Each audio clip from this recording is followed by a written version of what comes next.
Hello and welcome to देसी experience. मैं हूं गोगलू। अगर आप मुझे पिछले 1 से 1.5 साल से फॉलो कर रहे हैं इंस्टाग्राम पे और मेरे पुराने वाले यूट्यूब चैनल पे, तो आपको याद होगा कि मैंने एक वीडियो बनाई थी जिसका नाम था कि पाकिस्तान का नाम चेंज करके बिकारिस्तान रख लिया जाए। 90-95% लोगों ने मेरी बात से इत्तेफाक किया था, लेकिन 2-3% थे जो कहते थे भाई तुम भी यहीं से निकले हो और मोटिवेट करो लोगों को, फलाना ढिमाका। लाइक वो अहमकों की जन्नत में रहते हैं लोग। Anyway, I am not bother. The reason for this video जो मैं ये दोबारा बनाना चाह रहा हूँ, इसका 2 पार्ट कह लें आप या उसका सीक्वल कह लें, जो भी आप कह लें से। बेसिकली हुआ ये कि अभी पिछले कुछ दिनों में मुझसे मेरी नज़रों से एक खबर गुजरी है कि एक रिपोर्ट आई है। उस रिपोर्ट के अंदर बताया गया है कि 90% दुनिया में जो गधागिर है, जो भिखारी हैं, वो पाकिस्तान से है। अब इससे मैं हम लोगों को तो पता ही है, लेकिन दुनिया में क्या तासुर जाता है। यानी कि अगर हम अपने पड़ोस मुल्क की बात करें तो उनका मीडिया भरा हुआ है, उनकी वेबसाइट्स भरी हुई हैं। अगर आप पाकिस्तान सर्च करेंगे तो सबसे पहले शुरू के 2 पेजेस जो हैं उस पर Hindustan times, India now, India times, NDTV भरा हुआ है। और उनकी हेडलाइंस क्या है? पाकिस्तान पहले टेररिज्म एक्सपोर्ट करता था, फिर चाइना में गधे एक्सपोर्ट करने शुरू किए, अब भिखारी एक्सपोर्ट कर रहे हैं। यार, ये होता है कि जब सरबराह जब इस तरह कशकोल लेके और भिखारी बन के जाता है ना, तो फिर पूरी अवाम की वो भिखारी माइंडसेट हो जाती है। ये चीज आप लोग अभी नोटिस कर रहे हैं। मैं आपको एक बात बताता हूं, मैं 15 साल दुबई में रहा हूं। और जब मैं पहला अपना ट्रिप दुबई में 60 दिन का वीजा होता था और 30 दिन आप एक्सटेंड कर सकते थे, 90 दिन का वीजा होता था। 2001 की बात बता रहा हूं मैं, जब 14 रुपए 45 पैसे का दरम था। तो वहां पे मैं अपने 3 महीने करके जो मेरा ट्रायल था जॉब का करके मैं वापस आ रहा था एमिरेट्स से। तो जब खाना वाना हो गया, क्योंकि तकरीबन 1 घंटा 40 मिनट 1 घंटा 50 मिनट की फ्लाइट है दुबई से कराची की, जब खाना वगैरह हो गया तो भाई एक मुल्तानी भाई हमारे उठे और उन्होंने वही जो 20 नंबर की बस के अंदर जो जो बच्चियां होती हैं, वो जो मांगती है खाना खाना खाना है, अल्लाह आपको चांसी दुल्हन दे। अगर आपने देखा होगा 19D और 20 नंबर में जो 4-5 बहनों का एक सेट है, सेम उसी तरीके से उन्होंने मांगना शुरू किया। और मुझे इतना गुस्सा आया, 2-3 लोगों ने और भी बोला, मैंने भी खड़ा होकर बोला। मैंने बोला यार, उस जमाने में एरो एशिया और भोजा एयर चलती थी। मैंने बोला यार, तूने 33,000 रुपए का टिकट खर्च किया। उस वक्त 16,000 रुपए का था एरो एशिया और भोजा एयर का। मैंने बोला तूने 33,000 रुपए का टिकट खर्च किया है, तेरे पास पैसे है, तो तू ये क्या तमाशा कर रहा है यहाँ पे? तो फिर मेरे एक दोस्त से मेरी बात हुई, तो उसने मुझे बोला कि भाई एरो एशिया और भोजा एयर वाले थोड़ी पैसे देंगे उसको। इसको पैसे तो वही देंगे जो जिनके पास पैसे हैं, जो एमिरेट्स में फ्लाई कर रहे हैं। एनीवे, तो ये 90% जो है ये पता चली है अभी जो है कि पाकिस्तानी सारे जो है वो भिखारी हैं।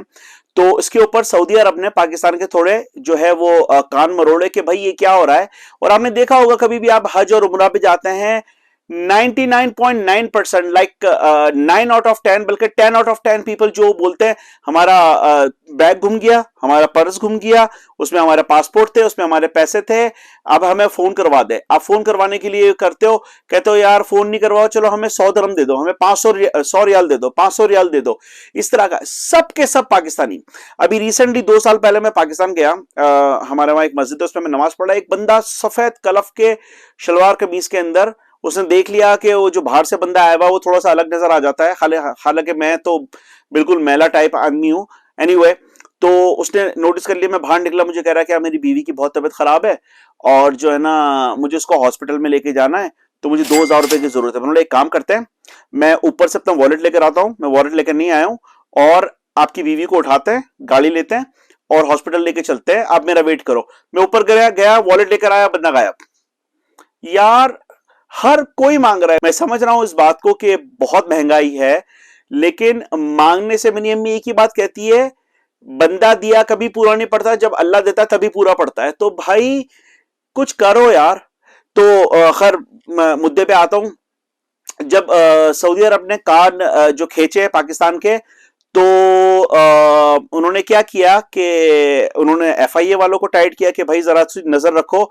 तो अभी थोड़े दिन पहले, 2-3 दिन पुरानी बात है कि माशाल्लाह 16 लोगों की एक फैमिली, इंक्लूडिंग एक बच्चा, 4 या 5 औरतें, 4-5 मर्द, बल्कि ज्यादा मर्द, 8 एक मर्द थे, 5-6 औरतें थी, बच्चे थे। तो 16 बंदों की एक फैमिली जो प्रोफेशनल गदागीर हैं, जो प्रोफेशनल भिखारी हैं, वो सऊदी अरब जा रहे हैं उम्रा के लिए और फिर वो वहां पे भीख मांगेंगे जितने दिन उनका वीजा है।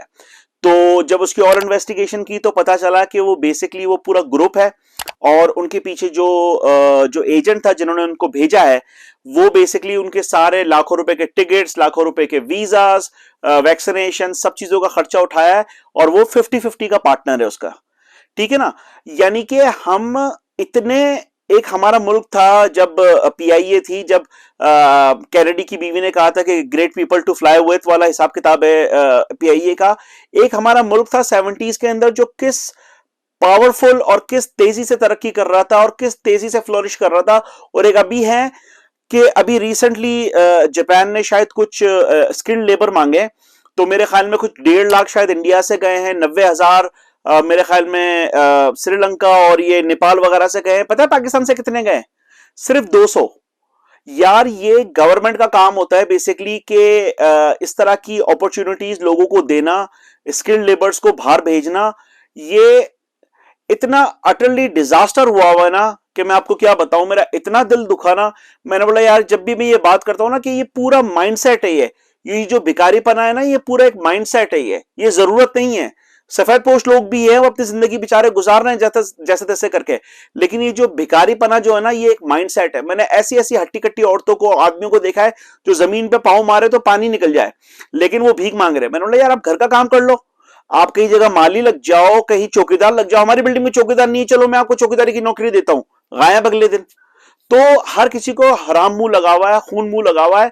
और ये जो है ना ये इतना अभी जिस जिस लेवल पे ये फैला हुआ है, ये मजीद फैलेगा।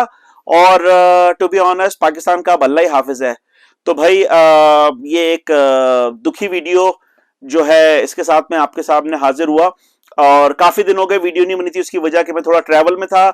और फिर आपने शायद मेरे इंस्टा स्टोरीज पे देखा होगा कि फैनेक्स कॉमिक कॉन जो सॉल्ट लेक सिटी में होता है, उसमें मैं बिजी था। वहां पे मैं बैक टू द फ्यूचर की कास्ट से मिला, अलेक्जेंडर डडारियो से मिला, मेरा लाइक ऑल टाइम क्रश है।